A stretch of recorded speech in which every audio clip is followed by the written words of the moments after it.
Joining me tonight is Mr. Asaduddin Owaisi, a man who's made his presence felt in the recent elections in Maharashtra. Owaisi साहब आदाब और बहुत बहुत मुबारक आपको।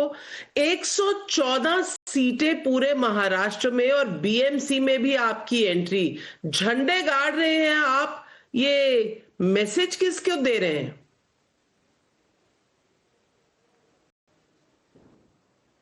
Madam ये तो मैं तो शुक्रगुजार हूँ अल्लाह परवरदिगार का और हमारे महाराष्ट्र के यूनिट का, खास तौर से इम्तियाज जलील साहब का कि उनकी लीडरशिप में काम कर रहे हैं। 125 हमारे म्युनिसिपल कॉरपोरेटर्स कामयाब हुए हैं, तो क्रेडिट हमारे महाराष्ट्र के पूरी यूनिट को जाता है, वारिस पठान को, और वहाँ पर जो हमारे वेरियस जोन्स के ऑब्जर्वर्स थे, यूसुफ पुंजानी हैं। तो मैसेज क्या है मैडम? मैसेज यही है कि जनता ने हमको वोट दिया है और हम उनके शुक्रगुजार हैं और हमारे पे जिम्मेदारी बढ़ती है। अब ये तो अच्छी बात है कि इससे जमहूरियत मजबूत होगी, लोगों में और एतमाद बढ़ेगा डेमोक्रेसी के ताल्लुक से, और बस यही हम कह सकते हैं। आपको लगता है डेमोक्रेसी महफूज है, सेफ है? क्योंकि विपक्ष के जितने नेता हैं वो कह रहे हैं डेमोक्रेसी खतरे में है, वोट चोरी हो गया फिर से। आपको लगता है वोट चोरी हुआ?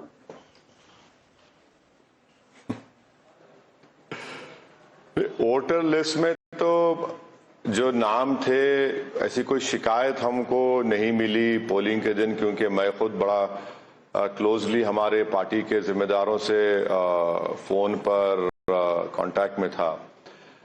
तो वोटर लिस्ट में तो कोई मेरे को ऐसा कोई डेलिबरेटली नाम काटा गया वो तो नजर नहीं आया। हाँ, ये क्वेश्चन मार्क है कि वो जो इंक लगाना था या जो भी लगाए, बट ओवरऑल मेरे को लगता है कि आजकल इतने सीसीटीवी कैमरास और मीडिया का इतना प्रेजेंस होता है कि डुप्लीकेशन जरा मुश्किल होता है, खासतौर से अर्बन, ये तो अर्बन एरियाज कलेक्शन था म्युनिसिपल कॉरपोरेशन का। तो ये जरूर बोलूंगा कि जो शेड्यूल अनाउंस किया गया था उसमें कैंपेन करने का टाइम हम जैसे छोटे पार्टी को बराबर नहीं मिला। शायद इलेक्शन कमीशन को नेक्स्ट टाइम ये देखना चाहिए कि आगे कैंपेन के ताल्लुक से भी लेवल प्लेइंग फील्ड होनी चाहिए। तो अब जो लोग इल्जाम लगा रहे पूरे इलेक्शन प्रोसेस के बारे में, तो फिर उनको कुछ कोरॉबोरेटिंग एविडेंस देना चाहिए लोगों को। राहुल गांधी ने तो ट्वीट करके कहा कि सरकार जो है वो गैसलाइट कर रही है देश की जनता को, खास करके जेन जी को।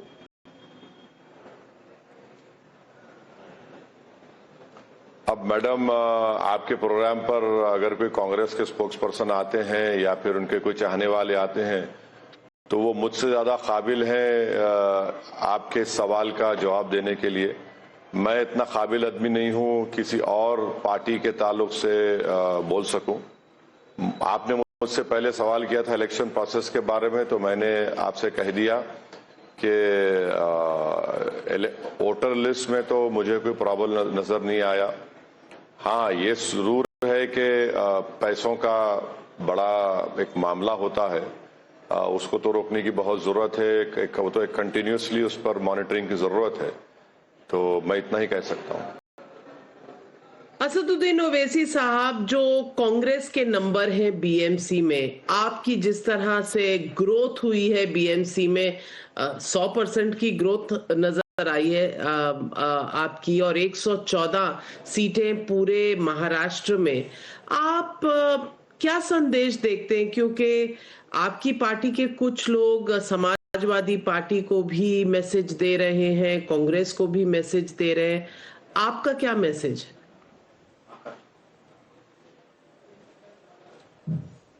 114 नहीं है मैडम, 125 हमारे म्युनिसिपल कॉरपोरेटर्स जीते हैं। मुंबई में हमारे 8 कॉरपोरेटर जीते हैं। शिवाजी मानकुड असेंबली कॉन्स्टिट्यूंसी में 8 वार्ड में से 6 हम लोग जीते और 2 चीता कैंप में हम लोग जीते, और बहुत से मुकामात पर हम लोग सेकंड आए।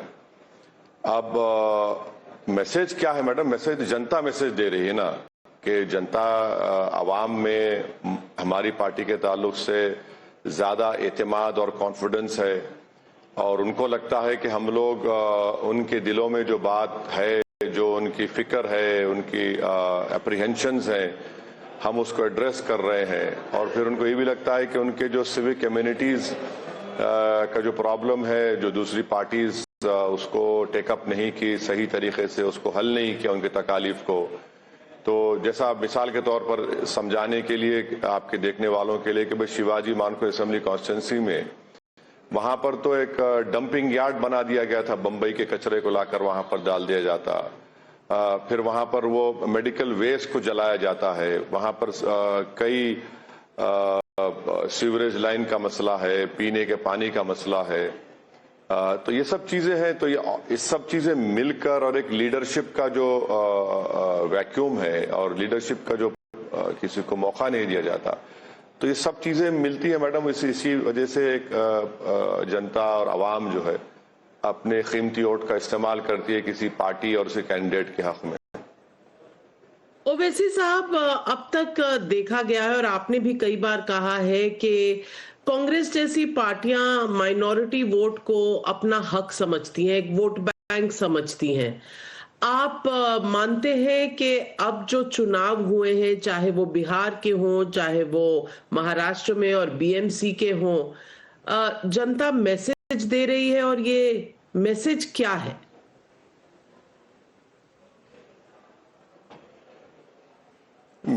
ये अगर कोई कोई पॉलिटिकल पार्टी समझती है, बशमूल मेरी पार्टी के, और मैं अपने आप को भी उसमें शामिल करता हूं, कि आपका एक कैप्टिव वोट बैंक है, तो किसी का कैप्टिव वोट बैंक नहीं रहा।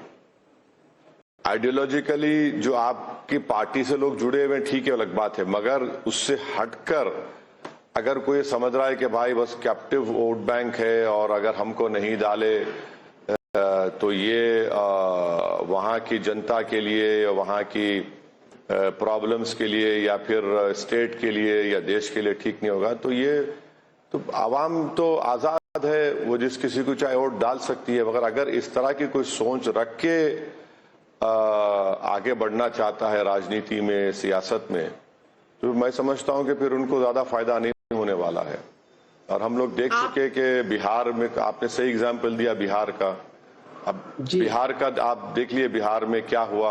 जो लोग ये समझ रहे थे कि भाई हमको छोड़कर नहीं जा सकते, जहां पर ऑल्टरनेट या विकल्प नजर आएगा, मुतबादिल नजर आएगा, और वो लोग ये समझते कि भाई इस मुतबादिल से मेरा आइडेंटिफिकेशन है, और उनको लगता है कि मुझे ज्यादा इन पर कॉन्फिडेंस है क्योंकि ये उस तरह की बात कर रहे हैं, कोशिशें कर रहे हैं जो हम चाहते हैं।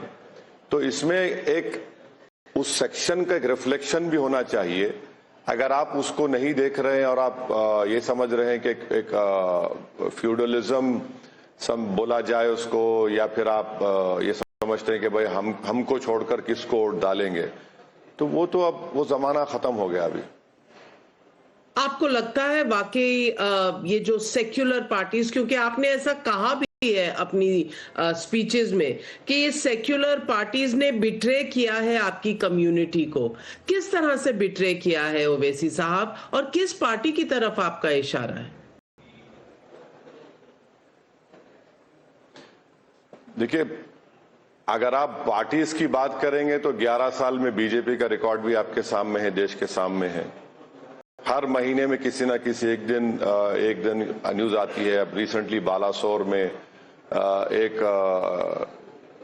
मोहम्मद कामरान को, या जो नाम है मुसलमान को, मॉब लिंच कर दिया गया। अब जो पार्टीज पावर में रह चुकी हैं, उनका अगर आप ट्रैक रिकॉर्ड देखेंगे और फिर आप उसको एम्पिरिकल एविडेंस से जक्सटापोज करके देखेंगे, तो फिर वो तो उनका तो कोई रिकॉर्ड कोई बेहतर नहीं है। अब बताइए कि अगर कोई मुझसे आकर ये सवाल करे कि भाई मुरादाबाद में 1980s में ईद के दिन ईदगाह, मुरादाबाद की ईदगाह में जलियांवाला बाग से ज्यादा मुसलमान पुलिस फायरिंग में मारे गए, किस पे जिम्मेदारी आती है? जाहिर है उस वक्त की सरकार पर आती है। अब आप आसाम का दिल्ली मैसेकर देखते कि यकीनन वाजपेयी साहब नहीं है दुनिया में, उनकी स्पीच हुई, उसके बाद फिर एक बहुत बड़ा राइट हुआ आसाम की असेंबली में, शायद उसकी रिपोर्ट भी टेबल हुई। सच्चर कमेटी है वो देख लीजिए, फिर उससे पहले गोपाल सिंह कमीशन है उसको देख लीजिए, फिर मोदी सरकार जब आई तो आप कुंडू कमेटी की रिपोर्ट देख लीजिए, उसके कोई फॉलो अप नहीं है।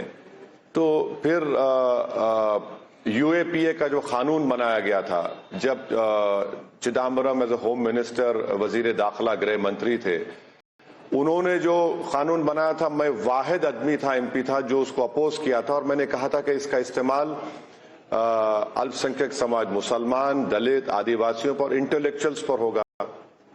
और वही सेक्शन 15A जिसकी मैं मुखालिफत किया था, उसका एक मैंने बताया था कि इसका इस्तेमाल होगा। आज आप देखते हैं कि सुप्रीम कोर्ट उसी 15A का हवाला दे रहा है। फिर 2019 में अमित शाह ने यूएपीए को और स्ट्रिंजेंट और खराब कर दिया, तो तमाम सेक्युलर पार्टी उसका तायद किए। मैं और हमारे उस वक्त इम्तियाज जलील थे, उसके एक एक सेक्शन के खिलाफ हमने, इंट्रोडक्शन के खिलाफ उसको अपोज किया।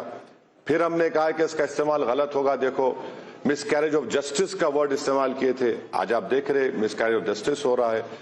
तो पॉलिटिकल लीडरशिप का वैक्यूम है। और ये आखिर क्यों ऐसा होता है कि जहां पर मुसलमान ज्यादा रहते हैं वहां पर डेवलपमेंट क्यों नहीं होता? ये तो फैक्ट है। आपको अगर किसी को ऊपर वाले ने आंखें दिमाग दी तो नजर आता है, आपको वहां पीने का पानी नजर नहीं आएगा, मुसलमान या दलित स्पेशली। तो ये सब डिस्क्रिमिनेशन की तो मिसालें हैं। तो जाहिर है सरकार किसकी है।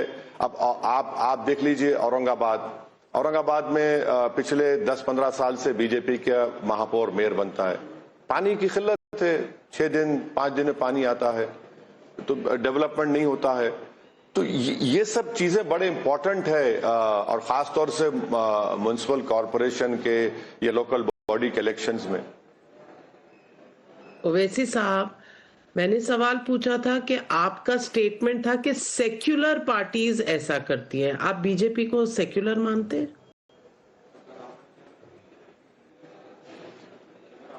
नहीं मैडम, आपने पार्टीज की बात की थी, तो सेक्युलर भी है, कम्युनल भी है, मगर जो पॉलिटिकल पार्टी पावर में है, और मैंने बीजेपी के बारे में बहुत कुछ बोला मैंने अपने भाषण में।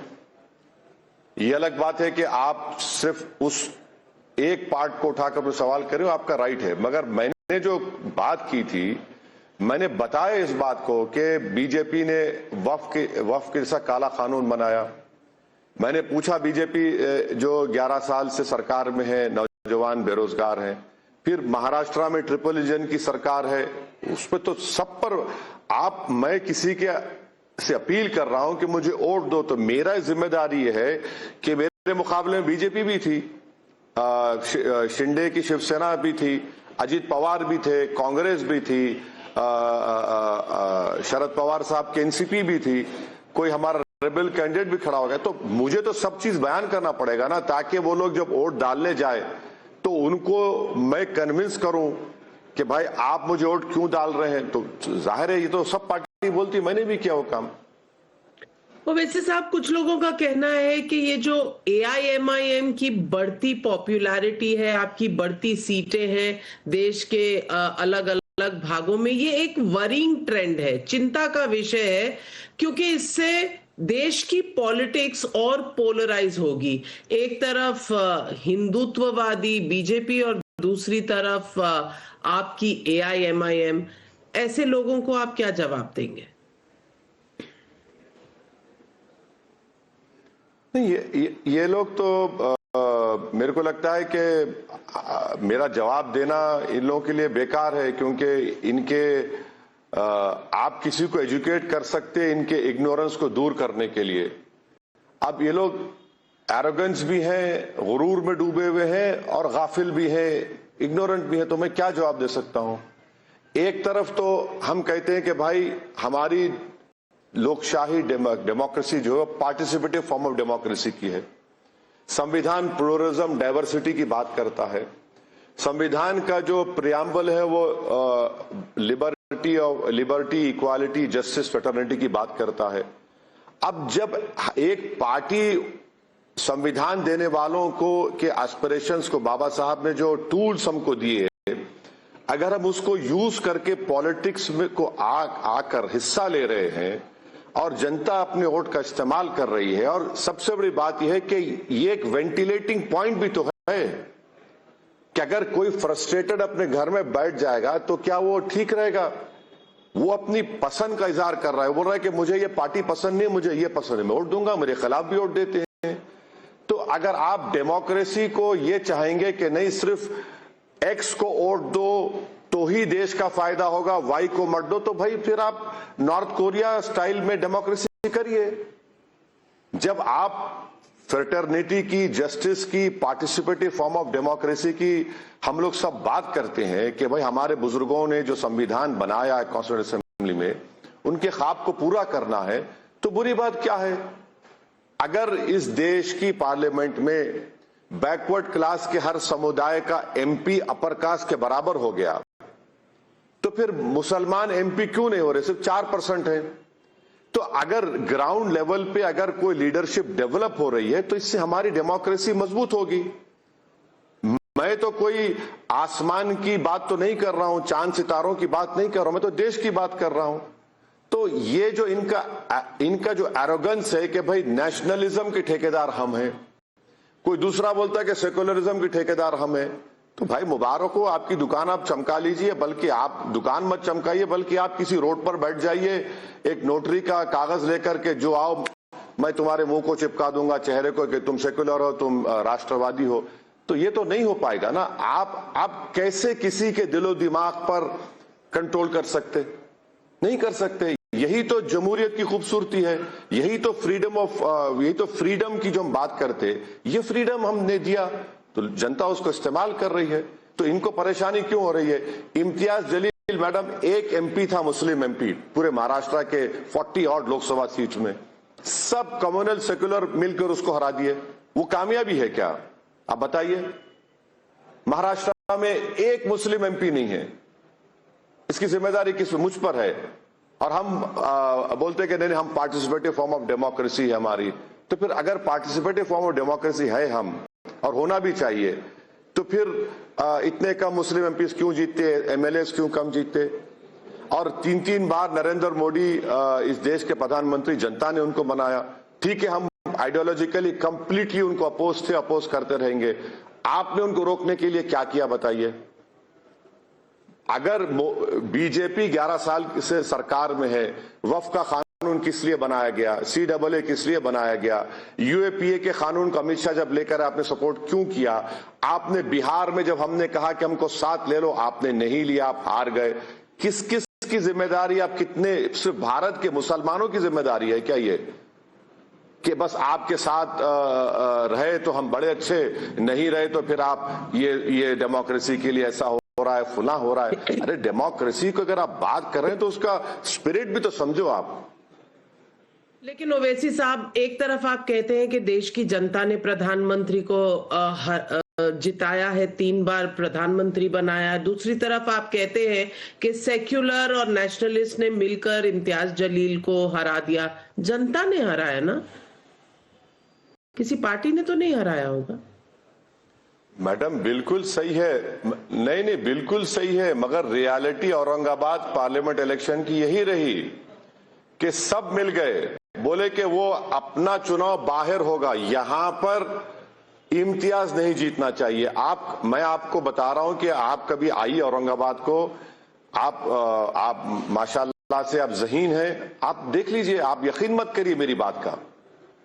सबको एक ही फिक्र थी, बस इम्तियाज नहीं जीतना चाहिए। वो उन्होंने किया।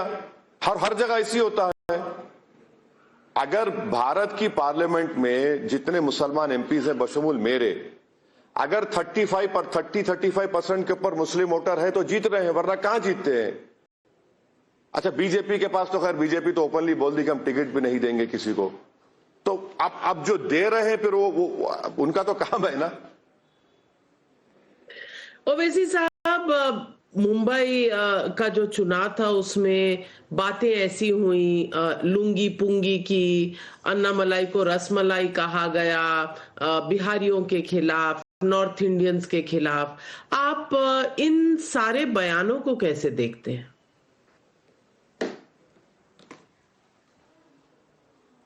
अब मैडम रिजल्ट आ गया, जनता ने पुंगी बजा दी, किस्सा खत्म। अब क्या करेंगे? अब क्या वो बोल के फायदा क्या है? जनता ने वोट डालकर सबकी पुंगी बजा दी, जनता ने बता दिया। अब जिसको जो बजाना है बजाइए, पर 15 तारीख को जाकर उन्होंने बटन दबाकर अपनी पसंद नापसंद का इजहार कर दिया। लेकिन एक जगह ऐसी थी आकोट नगर जहां पर बीजेपी और एआईएमआईएम का एक टाई अप हो गया, जनता ने वो भी देखा इस चुनाव में। ये कौन सा फिक्स्ड मैच था? ओवैसी साहब ये समझा दीजिए। बिल्कुल, हमने आकोट के हमारे 5 म्युनिसिपल कॉर्पोरेटर्स ने पहले एक गठ बना था, उसमें उनका ये बोलना था, हमारे पार्टी प्रेसिडेंट इम्तियाज जलील के, सर हमको नहीं मालूम था बीजेपी है। तो हमने कहा कि अब आप उस गलती को सही इस तरह से करिए कि आप अपनी म्युनिसिपैलिटी में जाकर लेटर दीजिए कि आप उस ग्रुप से बाहर आ गए। मैंने अमरावती में उनसे मुलाकात की और कहा कि दोबारा कोई पार्टी के पॉलिसी डिसीजन आप नहीं लेंगे जब तक के यूसुफ पुंजानी जो हमारे वाइस प्रेसिडेंट है, उसके इंचार्ज है विदर्भा के, और इम्तियाज जलील से बात ना करें। इन्होंने क्या किया कि बीजेपी के एक नेता के बेटे को कोऑप्शन के मेंबर में सपोर्ट की, तो इम्तियाज जलील ने इमीडिएटली उन 5 को पार्टी से खारिज कर दिया। और हम स्ट्रांग मैसेज दे रहे हैं कि अगर कोई इस तरह की हरकत करेगा तो हमारा पार्टी से उनसे कोई लेना देना नहीं होगा पार्टी का। तो ये ऐसा हुआ, हमने करेक्टिव स्टेप्स लिए हैं और उनको पार्टी से खारिज कर दिया। अब बंगाल में चुनाव आने वाले हैं, तमिलनाडु में है, असम में है और फिर अगले साल उत्तर प्रदेश में। ओवैसी साहब, यहाँ की पार्टियां थोड़ा आपकी तरफ बड़ी गौर से देख रही हैं, थोड़ा घबरा भी रही। ममता बनर्जी महाकाल मंदिर बना रही हैं, हर हर महादेव कर रही हैं। कल अखिलेश यादव साहब जगन्नाथ मंदिर गए हुए थे। क्या इनको वोटों का आपकी तरफ जाना, खास करके माइनॉरिटी वोट आपकी तरफ जाने का डर है, जो अब वापस हिंदू वोटों की तरफ जाने की कोशिश कर रहे हैं? देखिए, यही तो प्रॉब्लम है। आप अगर मुझसे हमदर्दी के और वफा की बातें करते हैं तो जमीन पर क्या हो रहा है? क्या मेरी क्वालिटी ऑफ लाइफ में इंप्रूवमेंट आया है? क्या सिविक कम्युनिटीज में इंप्रूवमेंट आया है? क्या आपने कुछ सेम्बलेंस ऑफ मुस्लिम लीडरशिप को मौका दिया है वहां पर, या सिर्फ उनको इस्तेमाल करते हैं? तो जमीन पर क्या है? जमीन पर कुछ नहीं है। अब जहां तक बंगाल का सवाल है, हमारे पार्टी की तरफ से आदिल हसन साहब वहां पर गए, 4-5 दिन वो रुके। मेरी मैडम आज शाम में या कल उनसे तफसीली बातचीत होगी, फिर हम लोग डिसीजन लेंगे। जहां तक यूपी का सवाल है, हम बराबर चुनाव लड़ेंगे और हमारी पूरी कोशिश होगी कि इस बार हमारे वहां से अच्छी तादाद में हमारे एमएलए या विधायक कामयाब हों। तो अब जहां तक अखिलेश यादव साहब का सवाल है, उन्हीं के एमएलए शिवाजी मानकुंड में 8 वार्ड में से 6 हम जीते। असेंबली कॉन्स्टिट्यूंसी, असेंबली इलेक्शन में, विधानसभा के चुनाव में जो वहां पर जनाब अबू आसिम साहब को वोट मिले थे, उससे 20,000 बढ़ के हमको वोट मिले। तो ये तो समाजवादी पार्टी के लोगों को एक पैगाम है, हम बराबर जाएंगे, लड़ेंगे इलेक्शन। क्योंकि आप मैडम, आप मेरी बात का यकीन मत करिए, आपके किसी रिपोर्टर को बोलिए कि जब वक्फ का बिल डिबेट हो रहा था, अखिलेश यादव की स्पीच क्या थी? वक्फ के ऊपर कुछ बोल ही नहीं पा रहे थे, वो कुछ बोल ही नहीं पा रहे। अगर ये उनका कैजुअल एटीट्यूड होगा, पूरा देश देख रहा है, खासतौर से मुस्लिम समाज देख रहा है कि ऐसा कानून बनने जा रहा था जिससे हमको अप्रीहेंशन है और सही साबित होगा कि मस्जिद, दरगाह, खान सब छीन ली जाएंगे। आप उनकी स्पीच देख लीजिए, इतना कैजुअल एटीट्यूड उनका रहा है। तो ये जो कैजुअलनेस है, इसलिए होता है कि भाई ये कहां जाएंगे मुझे छोड़कर, तो मालूम हो जाएगा। मैंने आपके पहले ही इंटरव्यू के सवाल में कहा था कि अगर आप कोई भी पॉलिटिकल पार्टी ये समझ रही है कि ये मेरे गुलाम है, ये दरी बिछाएंगे और इनके पास कोई विकल्प नहीं है, वो गया जमाना, आप भूल जाइए उस बात को। अब्दुल अब दरी नहीं बिछाएगा, ये तो बिहार के चुनाव में आपने बिल्कुल साफ कर दिया था। लेकिन आप वाकई मानते हैं कि इस देश का प्रधानमंत्री एक दिन कोई बुर्का पहनने वाली महिला हो सकती है? क्यों नहीं होना चाहिए? बराबर होना चाहिए। हो सकती है, अगर उसमें काबिलियत है, जनता उसको पसंद करती है और वोट डालने के लिए तैयार है, तो क्यों नहीं? भैया यही तो खूबसूरती है भारत के संविधान की और भारत देश की। यकीनन आज यहां पर फिरका परस्ती और नफरत की एक दीवारें खड़ा कर दी गई, मगर कब तक रहेंगी नफरत? नफरत तो खत्म होगी ना। और देखिए, सबसे बड़ी बात यह है कि हमारा संविधान इस बात की इजाजत देता है। हमारा संविधान तो पाकिस्तान की तरह नहीं है कि एक ही समुदाय रिलीजन का हो तभी आप बन सकते हैं, वो तो नहीं है। ये तो एक थ्योरेटिक कंट्री नहीं है अब तक। तो जब संविधान इजाजत देता है और जब हम बात करते हैं, भाई मैं मानता हूं मुसलमान समाज में मुस्लिम लड़कियों का ड्रॉप आउट रेट ज्यादा है, बहुत से सोशल इवल्स का भी शिकार होती हैं। तो अगर ये ऐसा होता है, मेरा ख्वाब है, मेरी कोशिश है और मुझे यकीन है कि शायद मैं जिंदा ना रहूं, आप ना रहें, मगर ये देश के लिए बड़ा तारीखी दिन होगा जब होगा इंशाल्लाह ये, और उससे देश की मिसालें दी जाएंगी। क्या बुरी बात क्या है उसमें?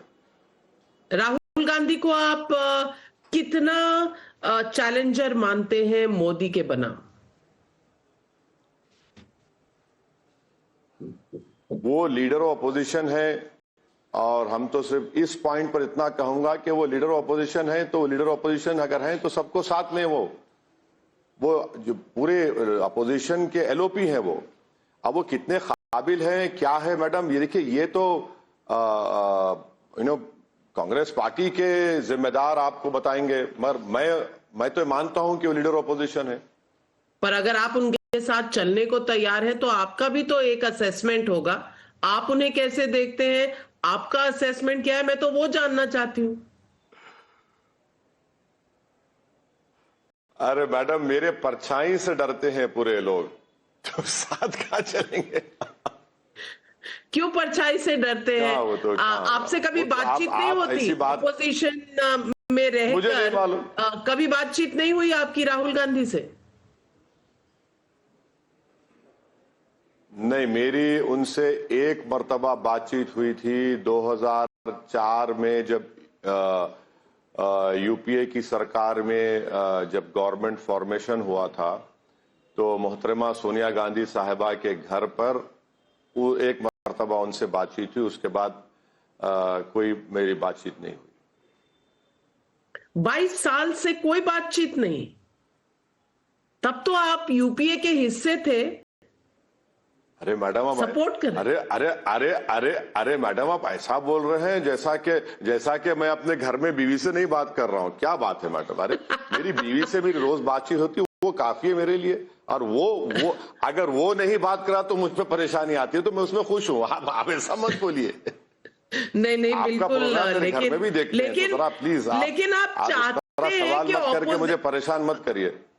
लेकिन अगर ऑपोजिशन को स्ट्रांग होना है, मोदी को अपोज करना है, तो आपको लगता है कि कभी राहुल गांधी को फोन उठाकर आपसे बात करनी चाहिए? मैडम देखिए, वो आजाद हैं, वो उनका प्रेरोगेटिव है, वो क्या करेंगे नहीं करेंगे वो उनका काम है। मेरा जो काम है, आप मेरा ट्रैक रिकॉर्ड उठाकर देख लीजिए। चाहे वो 2004 में भी जब मनमोहन सिंह की सरकार ने यूएपीए का गलत कानून लाया, मैंने उसको टूथ एंड नेल अपोज किया था, वोट दिया उसके खिलाफ मैंने। 2014 से अब तक देख लीजिए, पार्लियामेंट में जो मेरा रिकॉर्ड रहा है, मेरे को तो बीजेपी के लोग बोलते कि यार नया बिल ला रहे, तुम फिर डिवीजन कराओगे क्या? हर चीज पे डिवीजन कराता हूं मैं, अब ताकि मालूम तो हो जाए कि ऑन रिकॉर्ड ये बात साबित हो जाए, देश को मालूम हो जाए कि भाई इस तरह का एक गलत कानून लाया गया था और असदुद्दीन ओवैसी और एमआईएम पार्टी ने उसका अपोज किया था। तो मैं तो वो कर रहा हूं और करते रहूंगा। अब दूसरे क्या कर सकते, क्या नहीं करेंगे, तो मैडम ये तो नहीं होगा ना कि अब किसी के फिराक में कब तक हम बैठे रहेंगे। अपना जो काम है हम करेंगे। अखिलेश यादव से कभी बातचीत होती है?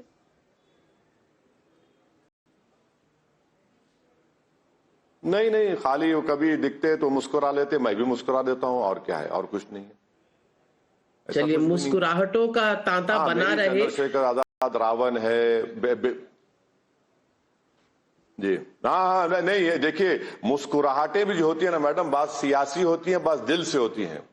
तो वो नहीं मालूम कौन सी मुस्कुराहट है, तो हम तो जेन्युइन तरीके से कोई देखकर हमको मुस्कुराया तो हम मुस्कुराते हैं। बाज लोग अपना मुंह फेर लेते हैं हमको देखकर, तो मुझे कोई फर्क नहीं पड़ता। ओवैसी साहब, बस जाते जाते एक ही सवाल अब पूछूंगी।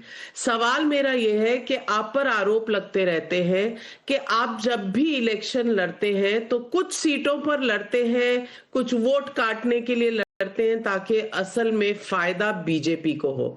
इस आरोप में, इस इल्जाम में कितनी सच्चाई है? सब बकवास है, कोई सच्चाई नहीं है। मैं तो कहूंगा कि आप कभी एक दिन डिबेट करवा लीजिए, जो मुझ पर इल्जाम लगा रहे उनको बुला लीजिए, मैं भी बैठता हूं। 5 मिनट में उनको अपना बोरिया बिस्तर बगल में रख के भागना पड़ेगा। ये चुनाव लड़े क्यों नहीं लड़ेंगे भाई? आप परभनी में हम चुनाव लड़े, हम एक ही सीट जीत पाए। कांग्रेस वहां पर अपना मेयर बनने जा रही है, तो इसमें मैं क्यों रू? आप बिहार में हम तैयार थे, आप नहीं आए। आप 60 सीट लड़कर 6 जीतते, मैं 29 लड़कर रावण के साथ और हमारे यूपी के जो नेता हैं स्वामी उनके साथ गए, हम लोग लड़े। तो अब ये नुकसान हो रहा है, फायदा हो रहा है, ये कब तक चलेगा? ये चुनाव है। आप देखिए, प्रॉब्लम क्या है ना कि आप जनता को, आवाम को जो क्रेडिट देना, जो उनको इज्जत देना आप नहीं देना चाहते। इससे इस तरह के सवाल जो लोग उठा रहे हैं, पॉलिटिकल सियासी पार्टी के जिम्मेदार, वो अपना और नाम खराब कर रहे हैं। वो जनता को, उनको जो इज्जत मिलना चाहिए, जो भाई आप उनको इंसान समझिए, उनको फ्रीडम है, उनका वो पसंद का इजहार कर रहे हैं, आप उसको तो इज्जत दीजिए, कम से कम उसको एक्सेप्ट करिए। आप नहीं करेंगे तो ठीक है, कोई बात नहीं। मैं तो अपना सफर जारी रखा हूं, जारी हम लोग आगे बढ़ेंगे। और मुझे तकलीफ इस बात की है, मैंने इम्तियाज जलील से शिकायत भी की कि तुमने मुझे वेस्टर्न महाराष्ट्र में मेरा प्रोग्राम हम लोग क्यों नहीं बनाए। अगर वेस्टर्न महाराष्ट्र में मेरा प्रोग्राम बनाते और मुंबई में और मेरे प्रोग्राम बनाते, तो मैं इम्तियाज की तारीफ भी कर रहा हूं। इम्तियाज ने बड़ी मेहनत की, बहुत इल्जामात और बोचार के इसमें सामना किया। मैं इम्तियाज को बोला, मिला यार तुम ये क्यों कह रहे? बंबई में मुझे और भी जाते, तो उनका बोलना सही था, कम मिला, वरना मुझे और टाइम मिलता तो मैं और जगह जाता था। मुझे तकलीफ इस बात की है कि मैं पूरे वेस्टर्न महाराष्ट्र में और मुंबई में ज्यादा वक्त नहीं दे सका, मगर मेरे भाई और हमारे बलाला, वारिस पठान सब मेहनत किए, तो मगर और हमको करना, हम करेंगे, क्यों नहीं करेंगे? वैसे साहब, बंगाल पर कितना निशाना है, असम पर कितना?